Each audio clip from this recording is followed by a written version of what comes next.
Shri Gurubhyo Namaha, Standard 7 English Prose, 3 at Table by William Y. Jacobs, Part 2.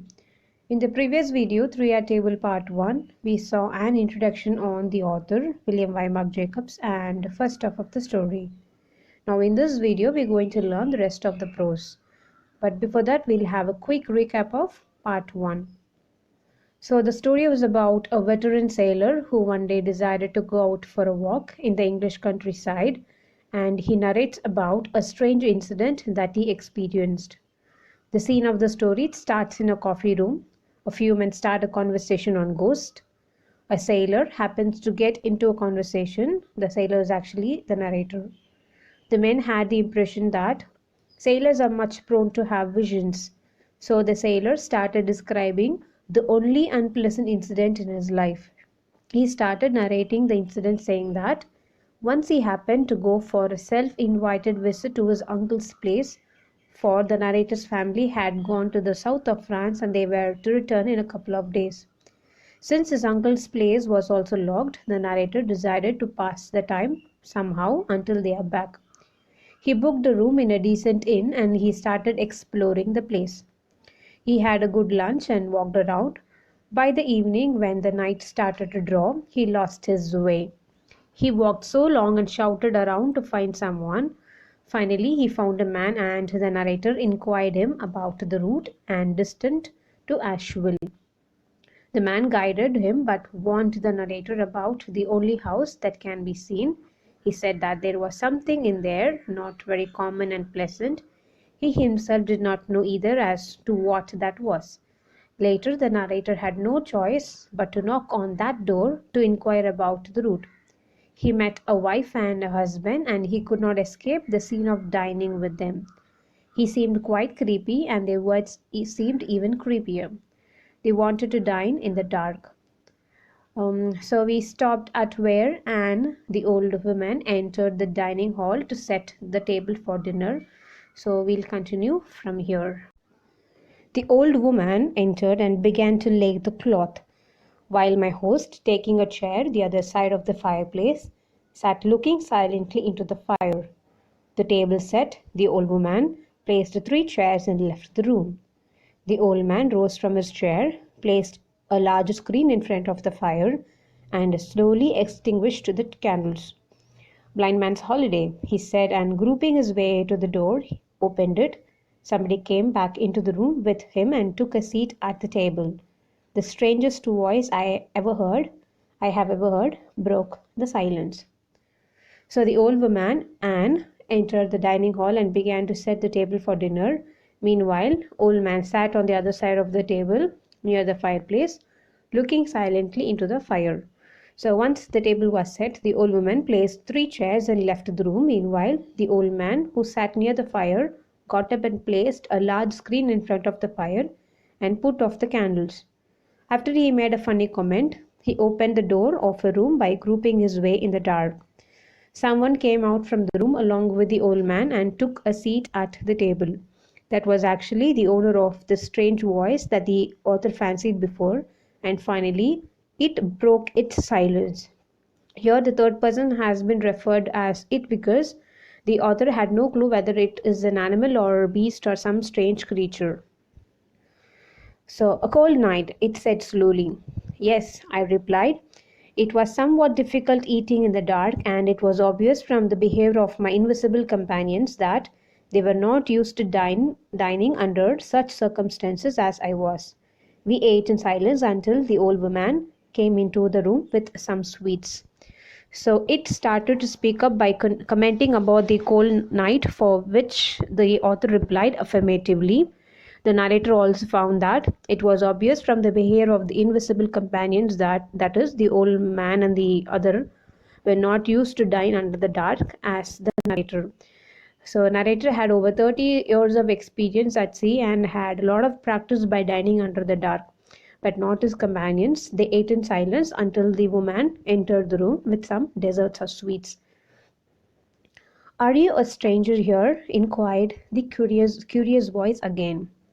I replied in the affirmative and murmured something about being lucky in stumbling upon such a good dinner.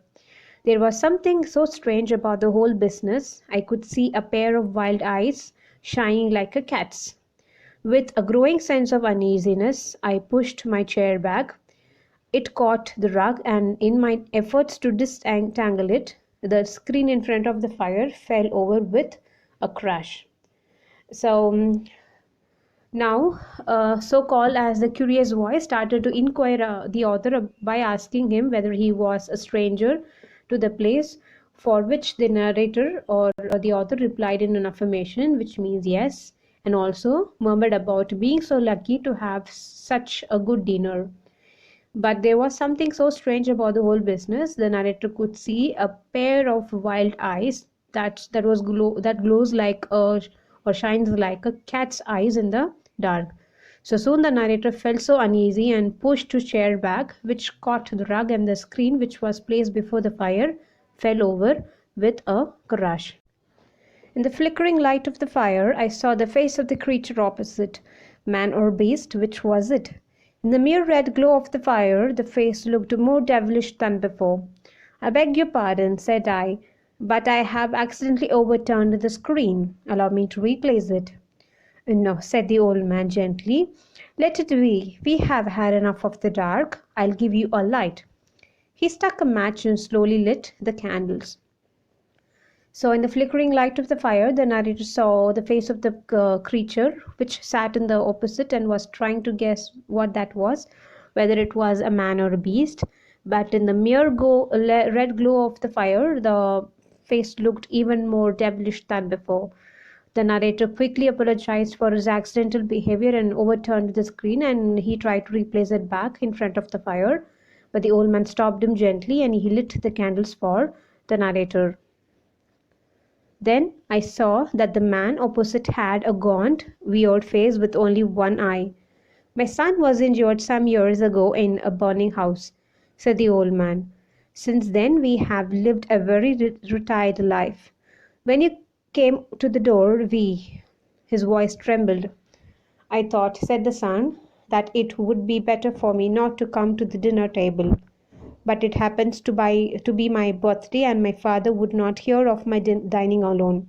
So we hit upon this foolish plan of dining in the dark. I'm sorry I startled you." So as soon as the candle was lit, the narrator saw the man who sat opposite to him, who had a gaunt, that is skinny, bony, weird face with only one eye. The old man explained to the narrator that that was his son, who was injured some years ago in a burning house. Since then they keep themselves away from the rest of the village and lived a retired life, not in touch with anyone. The old man got very emotional, and his voice started to tremble, and as he continued to speak further, but he couldn't. The old man's son regretted for joining at the dinner table, for he startled the narrator. He further added that since it was his birthday, his father came up with the plan of dining in the dark, where he usually dines alone. "I'm sorry," said I, as I reached across the table and gripped his hand, "that I'm such a fool. But it was only in the dark that you startled me." "We never see a friend," said the old man apologetically, "and the temptation to have company was too much for us. Besides, I don't know what else you could have done. So we were soon as merry a party as I have ever seen." So the narrator, in order to cheer up the old man's son, he reached across the table and gripped his hand and said that it was only the dark he was startled, but not under the light. The old man said that they never see a friend and shouldn't have a thought of have a company for them. So there was so soon they were a merry party again, like the narrator never seen before. That night passed by rapidly. We could hardly believe our ears when, during a lull in the conversation, the clock in the hall struck 12. "A last toast before we retire," said my host. The old man rose and gazed proudly at his disfigured son. "To the health of the children my boy saved," he said. So that night passed so quickly. When there was a period of silence in the conversation, the clock struck 12, and the party realized it was almost middle of the night. The story came to an end with a toast, that is, a salute or tribute, by the host, the old man, who proudly gazed at his son who saved the lives of the few children from the fire few years before. And that's the end of the story, Three at Table. I asked you a question at the beginning of the lesson about your belief in ghost. So the fact varies from person to person, but in case if we come across any kind of stories like ghost or beast, we should give a second thought before we completely believe in them. So here in the story, the people at the countryside believed that it was a kind of beast or some unknown creature lives in the house, and they never made any attempt to know the truth behind it, but they kept believing the rumors and spreading the same, which actually humiliated the family, and they kept themselves away from everyone. But the truth is, the old man's son is actually an unsung hero who saved the lives of few children from the fire. He is supposed to be welcomed and appreciated, and definitely not to be humiliated or avoided. And these are the glossaries from the lesson, and that is the end of the video. I hope you like it. Watch it again for the better understanding, and thank you.